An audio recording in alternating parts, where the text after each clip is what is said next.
ಈ ವ್ಯವಸ್ಥಾನುಸಾರವಾಗಿ ಹಿಂದಿನ ಕಾಲದಲ್ಲಿ ಕೆಲವರು ತುಂಬ ಧರ್ಮದ ಆಚರಣೆಯನ್ನು ಉತ್ಕೃಷ್ಟವಾಗಿ ತಪಸ್ಸನ್ನು ಮಾಡಿ ಅಪಾರವಾದಂತಹ ತಪಶಕ್ತಿಯನ್ನು ಪಡೆದವರಾಗಿ ಕೆಲವು ಸಂದರ್ಭಗಳಲ್ಲಿ ಆಡಿದಂತಹ ಮಾತುಗಳ ಫಲವಾಗಿ ಅದು ನಡೆಯಲೇಬೇಕು ಅಂತ ಭಗವಂತನೇ ವ್ಯವಸ್ಥೆ ಮಾಡಿರುವುದರಿಂದ ಅದನ್ನು ನಡೆಸುವುದಕ್ಕಾಗಿ ಭಗವಂತ ರಾಮಾವತಾರದಲ್ಲಿ ಈ ರೀತಿಯಾಗಿ ನಡ್ಕೊಂಡಿದ್ದ. ಇದು ಇಲ್ಲಿರುವಂತಹ ಸತ್ಯಾಂಶ. ಏನು ಯಾಕಂತಂದರೆ ತುಂಬ ತಪಸ್ಸನ್ನು ಮಾಡಿದವರು ತುಂಬ ಜನ ಇದ್ದರು ಹಿಂದಿನ ಕಾಲದಲ್ಲಿ. ಅವರಲ್ಲಿ ಕೆಲವು ಸಂದರ್ಭಗಳಲ್ಲಿ ಸ್ವಲ್ಪ ವಿಚಲಿತರಾಗಿ ಕೆಲವು ಮಾತುಗಳನ್ನು ಆಡಿದ್ದಾರೆ. ಆ ಮಾತುಗಳು ಅವರ ಬಾಯಿಂದ ಭಗವಂತನೇ ಮಾಡಿರುವಂತಹ ವ್ಯವಸ್ಥೆ, ಯಾರು ತುಂಬ ಉತ್ಕೃಷ್ಟವಾದ ತಪಸ್ಸನ್ನು ಮಾಡಿರ್ತಾರೋ ಅವರ ಬಾಯಿಂದ ಬಂದಿರುವಂತಹ ಮಾತು ನಡೆಯಲೇಬೇಕು, ಅದನ್ನು ನಡೆಸಲೇಬೇಕು, ಅದು ಭಗವಂತನ ಒಂದು ವ್ಯವಸ್ಥೆ. ಅದನ್ನ ಇಂಥವರು ಕೆಲವು ಮಾತುಗಳನ್ನು ಆಡಿದ್ದಿದೆ. ಆ ಮಾತುಗಳನ್ನು ಸತ್ಯವನ್ನಾಗಿ ಮಾಡುವುದಕ್ಕೋಸ್ಕರ ಸ್ವತಃ ಭಗವಂತ ಈ ರಾಮಾವತಾರದಲ್ಲಿ ಈ ರೀತಿಯಾಗಿ ಮಾಡಿದ್ದ. ಅಷ್ಟೇ ಹೊರತು ಇದು ಯಾವುದು ಭಗವಂತ ರಾಮನಿಗೆ ಅದು ಗೊತ್ತಿಲ್ಲ ಅಂತಲೋ ಇದೇನು ನಮ್ಮ ಹಾಗೆ ಆಗಿಬಿಟ್ಟಿದ್ದಾನೆ ಅಂತಲೋ ಹಾಗರ್ಥ ಅಲ್ಲ.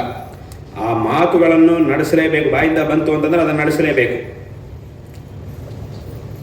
ಆದ್ದರಿಂದ ಅಂದರೆ ಭಗವಂತ ಒಂದು ವ್ಯವಸ್ಥೆಯನ್ನು ಮಾಡ್ತಾನೆ, ಆ ವ್ಯವಸ್ಥೆಗೆ ತಕ್ಕಂತೆ ತಾನೂ ನಡ್ಕೊಳ್ತಾನೆ. ನಾವೆಲ್ಲರೂ ಸಹ ನಡೀಲೇಬೇಕು. ಯಾರಾದರೂ ನಡೀಲಿಲ್ಲ ಅಂದರೆ ಅದಕ್ಕೆ ತಕ್ಕಂತಹ ಶಿಕ್ಷೆಯನ್ನು ಕೊಡ್ತಾನೆ.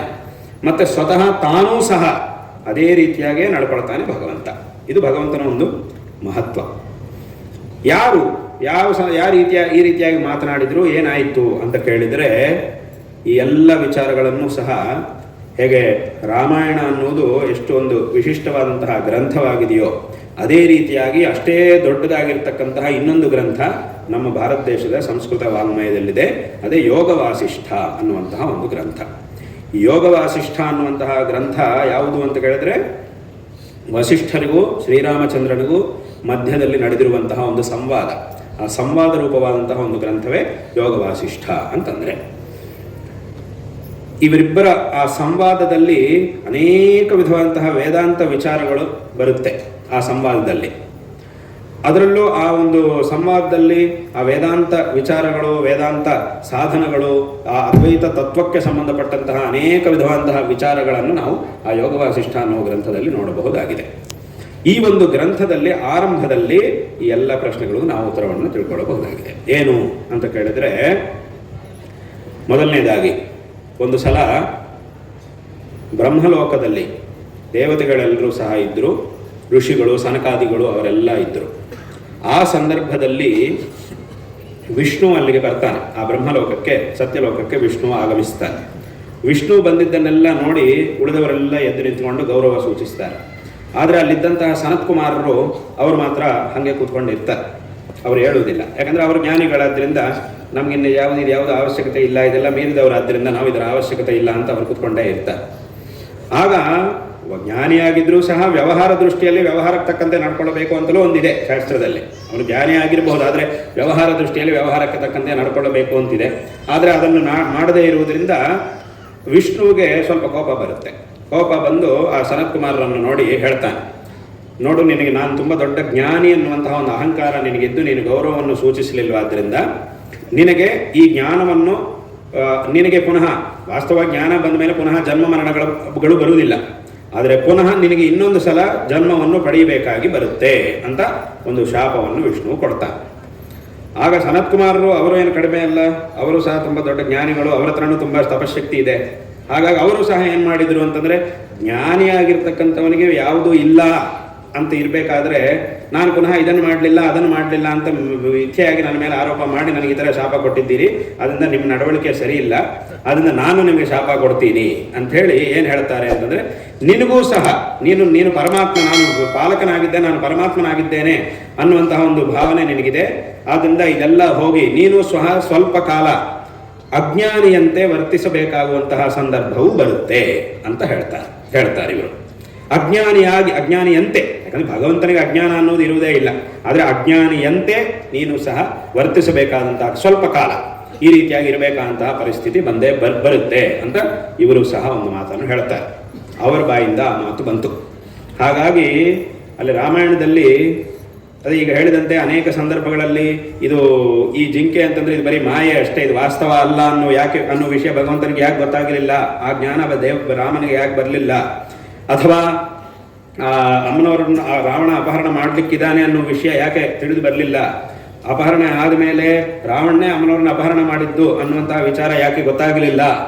ಈ ಎಲ್ಲ ಸಂದರ್ಭಗಳಲ್ಲಿ ಒಬ್ಬ ಅಜ್ಞಾನಿಯಂತೆ ಭಗವಂತನಿಗೆ ಎಲ್ಲವೂ ಗೊತ್ತೇ ಇದೆ, ಆದರೆ ಆ ಒಂದು ಮಾತಿದೆ. ಅವರು ತಪಸ್ಸಂಪನ್ನರಾಗಿದ್ದಾರೆ, ಅವರು ವಾಸ್ತವವಾಗಿ ಹಾಗೆ ಹೇಳಬಾರದಿತ್ತು. ಸ್ವತಃ ಸ್ವಯಂ ವಿಷ್ಣುವೇ ಅಲ್ಲಿ ಬಂದಿರುವುದರಿಂದ ಆ ದೇವರ ವಿಷಯದಲ್ಲಿ ಈ ರೀತಿಯಾಗಿ ಹೇಳಬಾರದಿತ್ತು. ಆದರೆ ಅವರು ಹೇಳಿದ್ದಾರೆ, ಅವರ ಬಾಯಿಂದ ಆ ಥರ ಒಂದು ಸಂದರ್ಭ ಬಂತು, ಆ ಒಂದು ಮಾತು ಬಂತು.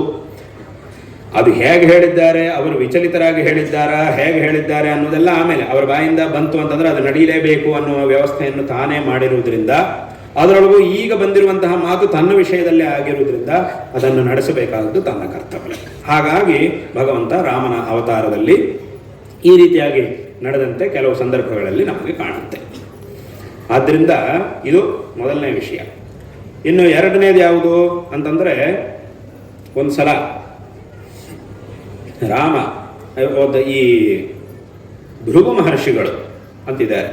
ಆ ಭೃಗು ಮಹರ್ಷಿಗಳ ಪತ್ನಿ, ಅವಳ ಹೆಸರು ಖ್ಯಾತಿ ಅಂತ ಅವಳ ಹೆಸರು. ಆ ಖ್ಯಾತಿ ದೇವಿ ಒಮ್ಮೆ ಏನು ಮಾಡ್ತಾಳೆ ಅಂತಂದರೆ, ರಾಕ್ಷಸರಿಗೆ ಆಶ್ರಯವನ್ನು ಕೊಡ್ತಾಳೆ. ಅವ್ರಿಗೆ ಗೊತ್ತಿದೆ ಈ ರಾಕ್ಷಸರುಗಳು ತುಂಬ ಜನರಿಗೆ ತುಂಬ ತೊಂದರೆ ಮಾಡ್ತಿರೋರು, ಒಳ್ಳೆಯ ಜನರಿಗೆಲ್ಲ ತುಂಬ ತೊಂದರೆ ಮಾಡ್ತಿದ್ದಾರೆ ಅಂತ ಗೊತ್ತಿದ್ರೂ ಸಹ ಅವರೆಲ್ಲರಿಗೂ ಸಹ ಆಶ್ರಯವನ್ನು ಕೊಡ್ತಾಳೆ. ಈ ರೀತಿಯಾದಂತಹ ಈ ಲೋಕಕಂಟಕರಾಗಿರುವಂತಹ ರಾಕ್ಷಸರಿಗೆ ಇವಳು ಆಶ್ರಯವನ್ನು ಕೊಟ್ಟಿದ್ದರಿಂದ ವಿಷ್ಣು ಆ ರಾಕ್ಷಸರನ್ನು ಸಂಹಾರ ಮಾಡುವಂತಹ ಸಂದರ್ಭದಲ್ಲಿ ಇವರೆಲ್ಲರಿಗೂ ಸಹ ಆಶ್ರಯ ಕೊಟ್ಟಿದ್ದರಿಂದ ವಿಷ್ಣು ಕೋಪಗೊಂಡು ಆ ಖ್ಯಾತಿ ದೇವಿಯನ್ನು ಸಂಹಾರ ಮಾಡ್ತಾನೆ. ರಾಕ್ಷಸನ್ನು ಸಂಹಾರ ಮಾಡ್ತಾನೆ, ಆಗ ಖ್ಯಾತಿ ದೇವಿಯನ್ನು ಸಂಹಾರ ಮಾಡ್ತಾನೆ. ಇದನ್ನು ಮಾಡಿದ ಮೇಲೆ ಆಮೇಲೆ ಮಹರ್ಷಿಗಳಿಗೆ ಗೊತ್ತಾಗುತ್ತೆ, ಭೃಗು ಮಹರ್ಷಿಗಳಿಗೆ ಈ ಥರ ನನ್ನ ಪತ್ನಿ ಈ ಥರ ಅದಕ್ಕೆ ವಿಷ್ಣು ಸಂಹಾರ ಮಾಡಿದ್ದಾನೆ ಅಂತ ಗೊತ್ತಾಯಿತು.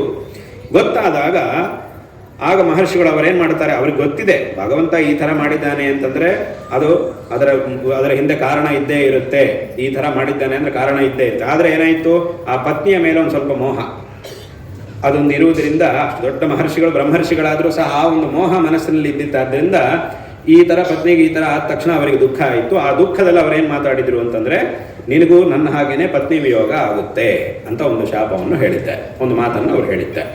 ಆ ಸಂದರ್ಭದಲ್ಲಿ ಇದು ಒಂದು ಸಂದರ್ಭ ಆಯಿತು.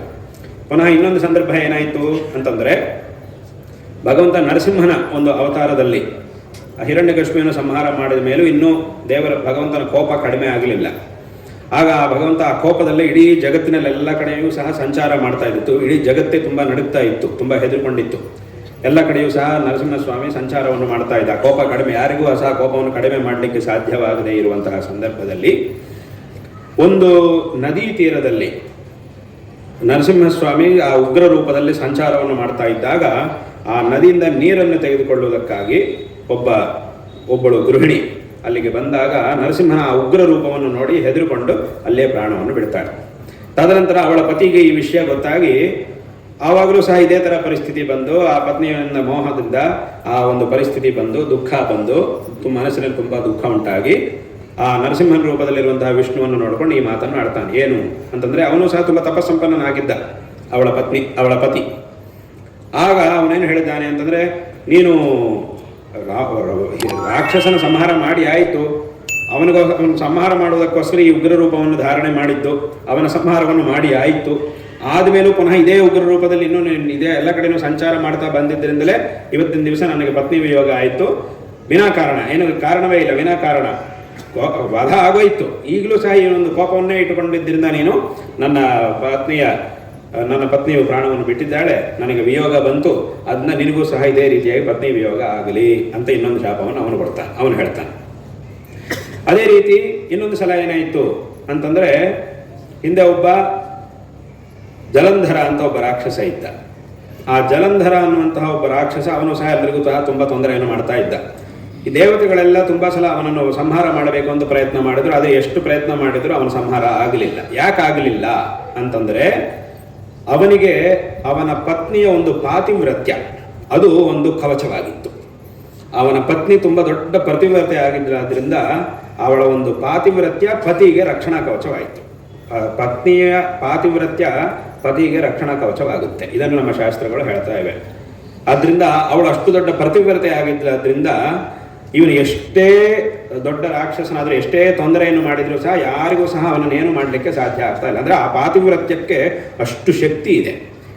ಸ್ತ್ರೀಯರ ಒಂದು ಪತಿವ್ರತ ಧರ್ಮ ಅನ್ನೋದೇನಿದೆಯೋ ಅದನ್ನು ಆಚರಣೆ ಮಾಡತಕ್ಕಂಥವರಿಗೆ ಎಷ್ಟು ಅದನ್ನು ಶ್ರದ್ಧೆಯಾಗಿ ಆಚರಣೆ ಮಾಡತಕ್ಕಂಥವರಿಗೆ ಎಷ್ಟು ಶಕ್ತಿ ಇರುತ್ತೆ ಅಂತಂದ್ರೆ, ಒಬ್ಬ ಮಹರ್ಷಿಗೆ ಎಷ್ಟು ಶಕ್ತಿ ಇರುತ್ತೋ ಅಷ್ಟೊಂದು ಶಕ್ತಿ ಆ ಪಾತಿವ್ರತ್ಯ ಧರ್ಮಾನುಷ್ಠಾನದಿಂದ ಬರುತ್ತೆ. ಆದ್ರಿಂದ ಅವಳ ಹತ್ರ ಅಷ್ಟು ಶಕ್ತಿ ಇತ್ತು, ಆ ಒಂದು ಧರ್ಮ ಅವನನ್ನು ಕಾಪಾಡ್ತಾ ಇತ್ತು. ಹಾಗಾಗಿ ಎಷ್ಟು ಜನ ಪ್ರಯತ್ನ ಮಾಡಿದ್ರು ಏನೂ ಆಗಲಿಲ್ಲ. ಆಗ ದೇವತೆಗಳೆಲ್ಲ ಯೋಚನೆ ಮಾಡಿದ್ರು, ಇನ್ನು ಇವನನ್ನು ಸಂಹಾರ ಮಾಡಬೇಕು ಅಂತಂದ್ರೆ ಆ ಕವಚವನ್ನು ಹೊಡಿಬೇಕು ಅಂತಂದ್ರೆ ಅವಳ ಪಾತಿವ್ರತ್ಯಕ್ಕೆ ಭಂಗವನ್ನು ಉಂಟು ಮಾಡಬೇಕು. ಅದನ್ನು ಉಂಟು ಮಾಡಿದರೆ ಮಾತ್ರ ಇವನನ್ನು ಸಂಹಾರ ಮಾಡಲಿಕ್ಕೆ ಸಾಧ್ಯ, ಇಲ್ಲದೆ ಹೋದರೆ ಆಗುವುದೇ ಇಲ್ಲ ಅಂಥೇಳಿ ಎಲ್ಲರೂ ತೀರ್ಮಾನಕ್ಕೆ ಬಂದರು. ಆಗ ತ್ರಿಮೂರ್ತಿಗಳಲ್ಲಿ ಶಿವ ಮತ್ತು ವಿಷ್ಣು ಅವರಿಬ್ಬರು ಮಾತಾಡಿಕೊಂಡು ಏನು ಮಾಡಿದ್ರು ಅಂತಂದರೆ, ವಿಷ್ಣು ಅವಳ ಪಾತಿವ್ರತ್ಯ, ಶಿವನು ಜಲಂಧರನ ಜೊತೆಗೆ ಯುದ್ಧ ಮಾಡಲಿಕ್ಕೆ ಹೋಗಬೇಕು, ಅವನನ್ನು ಕರೆದು ಯುದ್ಧ ಮಾಡಲಿಕ್ಕೆ ಶುರು ಮಾಡಬೇಕು. ಅದೇ ಸಮಯದಲ್ಲಿ ವಿಷ್ಣು ಅವಳ ಪಾತಿವ್ರತ್ಯವನ್ನು ಭಂಗ ಮಾಡಬೇಕು. ಈ ರೀತಿಯಾಗಿ ಮಾಡಿದಾಗ ಆ ಯುದ್ಧದಲ್ಲಿ ಶಿವನು ಅವನನ್ನು ಸಂಹಾರ ಮಾಡುವುದಕ್ಕೆ ಸಾಧ್ಯ ಆಗುತ್ತೆ ಅಂಥೇಳಿ ಇಬ್ಬರು ಮಾತಾಡಿಕೊಂಡು ಶಿವ ಅವನನ್ನು ಯುದ್ಧಕ್ಕೆ ಕರೀತಾನೆ, ಅವನ ಜೊತೆಗೆ ಯುದ್ಧವನ್ನು ಪ್ರಾರಂಭ ಮಾಡ್ತಾನೆ. ಅದೇ ಸಮಯದಲ್ಲಿ ವಿಷ್ಣು ಏನು ಮಾಡ್ತಾನೆ ಅಂತಂದರೆ, ಅವನ ರೂಪದಲ್ಲಿ, ಆ ರಾಕ್ಷಸನ ಜಲಂಧರನ ರೂಪದಲ್ಲೇ ಅವನ ಮನೆಗೆ ಹೋಗ್ತಾನೆ. ಹೋದಾಗ ಏನಾಗುತ್ತೆ ಅಂತಂದ್ರೆ, ಅವನ ಪತ್ನಿ, ಆ ಬೃಂದ ಅಂತ ಅವಳ ಹೆಸರು, ಆ ಬೃಂದೆಯು ಏನ್ ಮಾಡ್ತಾಳೆ ಅಂತಂದ್ರೆ, ಬಂದಿದ್ದು ತನ್ನ ಪತಿಯೇ ಅಂತ ತಿಳಿದು ಹೇಗೆ ಮಾಮೂಲಿಯಾಗಿ ತನ್ನ ಪತಿಯ ಜೊತೆಗೆ ಹೇಗೆ ವರ್ತಿಸ್ತಾಳೋ ಅದೇ ರೀತಿಯಾಗಿ ವರ್ತಿಸಿದ್ರು. ಆವಾಗ ಏನಾಯಿತು ಅಂತಂದ್ರೆ, ತನ್ನ ಪತಿ ಅಲ್ಲದೆ ಇರುವವನ ಜೊತೆಗೆ ಅದೇ ರೀತಿಯಾಗಿ ವರ್ತಿಸಿದ್ರಿಂದ ಏನಾಯಿತು ಅಂದ್ರೆ ಆ ಪಾತಿವ್ರತ್ಯಕ್ಕೆ ಭಂಗವಾಯಿತು. ತನ್ನ ಪತಿ ಅಲ್ಲದೆ ಇರುವವರೆಲ್ಲ ಪರಪುರುಷರು ಅಂತ ಲೆಕ್ಕ. ಅಂತಹ ಪರಪುರುಷನ ಜೊತೆಗೆ ತನ್ನ ಪತಿ ಜೊತೆಗೆ ಹೇಗೆ ವರ್ತಿಸುತ್ತಾಳೋ ಆ ರೀತಿಯಾಗಿ ವರ್ತಿಸಿದ್ರಿಂದ ಈ ಒಂದು ಪಾತಿವ್ರತ್ಯಕ್ಕೆ ಭಂಗ ಉಂಟಾಯಿತು. ಆಗ ತಕ್ಷಣ ಅದೇ ಸಮಯದಲ್ಲಿ ಶಿವ ಅವನ ಸಂಹಾರವನ್ನು ಮಾಡಲಿಕ್ಕೆ ಸಾಧ್ಯ ಆಯಿತು. ಅವನ ಸಂಹಾರವನ್ನು ಮಾಡ್ತಾನೆ. ಆದರೆ ತದನಂತರ ಗೊತ್ತಾಗುತ್ತೆ, ಈ ಬಂದಿರುವವನು ನನ್ನ ಪತಿ ಅಲ್ಲ, ಇದು ವಿಷ್ಣು, ಈ ರೂಪದಲ್ಲಿ ನನ್ನ ಮನೆಗೆ ಬಂದಿದ್ದಾನೆ ಅಂತ ಆಮೇಲೆ ಗೊತ್ತಾಯಿತು. ಆಗ ಅವಳು ಏನು ಮಾಡಿದಳು ಅಂತಂದರೆ, ನನ್ನ ಪತಿಯ ರೂಪದಲ್ಲಿ ನೀನು ಈ ಥರ ಬಂದು, ವಿಷ್ಣು ಆ ರೀತಿಯಾಗಿ ಮಾಡಿದ್ದು ಯಾಕೆ, ಆ ರಾಕ್ಷಸ ಸಂಹಾರ ಆಗುವುದಕ್ಕೋಸ್ಕರ ಹಾಗೆ ಮಾಡಿದ್ದು. ಆದರೆ ಈ ಥರ ನೀನು ನನ್ನ ಪತಿಯ ರೂಪದಲ್ಲಿ ಬಂದು ನನಗೆ ಮೋಸ ಮಾಡಿದ್ದರಿಂದ ಇವತ್ತು ನನ್ನ ಪತಿ ಮೃತಪಟ್ಟಿದ್ದಾನೆ, ನನಗೆ ಪತಿ ವಿಯೋಗ ಆಯಿತು, ಅದೇ ರೀತಿಯಾಗಿ ನಿನಗೂ ಸಹ ಪತ್ನಿ ವಿಯೋಗ ಆಗುತ್ತೆ ಅಂತ ಶಾಪವನ್ನು ಅವಳು ಸಹ, ಬೃಂದೆಯು ಸಹ ಕೊಡ್ತಾಳೆ. ಈ ಥರ 3 ಸಂದರ್ಭಗಳಲ್ಲಿ ಆ ಒಂದು 3 ಜನರ ಒಂದು ಮಾತಿನಿಂದ, ಅಂದರೆ ಒಂದು ಮಾತು ಸನತ್ ಕುಮಾರರ ಮಾತು, ಅದು ಬೇರೆ. ಅದೇನು ಅಂತಂದರೆ, ನೀನು ಸಹ ಅಜ್ಞಾನಿಯಂತೆ ಸ್ವಲ್ಪ ಕಾಲ ಇರಬೇಕಾಗುತ್ತೆ ಅನ್ನೋದು ಒಂದು ಮಾತು, ಅದು ಆ ಮಾತು. ಇನ್ನು ಉಳಿದ 3 ಜನರ ಮಾತುಗಳೇನು ಅಂತಂದರೆ, ನಿಮಗೆ ಪತ್ನಿ ವಿಯೋಗ ಆಗುತ್ತೆ ಅನ್ನೋದು ಆ 3 ಜನರ ಮಾತು. ಹಾಗಾಗಿ ನಮಗೆ ಇಡೀ ರಾಮಾಯಣದಲ್ಲಿ 3 ಸಲ ಪತ್ನಿ ವಿಯೋಗ ಆಗಿದ್ದು ಕಾಣುತ್ತೆ. ಒಂದು, ರಾವಣ ಸೀತಾಮ್ಮನವರ ಅಪಹರಣೆ ಮಾಡಿದಾಗ ಅದು ಒಂದು ಪತ್ನಿ ವಿಯೋಗ. ಎರಡನೇದು, ಒಬ್ಬ ಅಗಸ್ತ್ಯವನ್ನು ಮಾತಾಡಿದಾಗ ಅವನ ಮಾತನ್ನು ಕೇಳಿ ರಾಮ ಅಮ್ಮನವರನ್ನು ವನಕ್ಕೆ ಕಳಿಸಿದಾಗ ಅದು 2ನೇ ಪತ್ನಿ ವಿಯೋಗ. 3ನೇ ಸಲ ಪತ್ನಿ ವಿಯೋಗ ಯಾವಾಗ ಬಂತು ಅಂತಂದರೆ, ಈಗ ಹೇಳಿದಂತೆ ಸೀತಾಮ್ಮನವರು ತನ್ನ ಮಕ್ಕಳನ್ನು, ಅದೇ ಲವಕುಶರಿಬ್ಬರನ್ನು ರಾಮನಿಗೆ ಒಪ್ಪಿಸಿ ತನ್ನ ಕರ್ತವ್ಯವೆಲ್ಲ ಮುಗಿದಿದೆ ಅಂತ ಹೇಳಿ ಸಂಕಲ್ಪ ಮಾಡಿ ಪುನಃ ಭೂಪ್ರವೇಶವನ್ನು ಮಾಡಬೇಕು ಅನ್ನುವಂತಹ ಸಂಕಲ್ಪ ಮಾಡಿ ಭೂಮಿಯಲ್ಲಿ ಪ್ರವೇಶ ಮಾಡಿದಾಗ ಅದು 3ನೇ ಸಲ ಪತ್ನಿ ವಿಯೋಗ. ಹೀಗೆ 3 ಸಲ ರಾಮಾವತಾರದಲ್ಲಿ ಪತ್ನಿ ವಿಯೋಗ ಆಗಿದ್ದನ್ನು ನಾವು ನೋಡ್ತೀವಿ.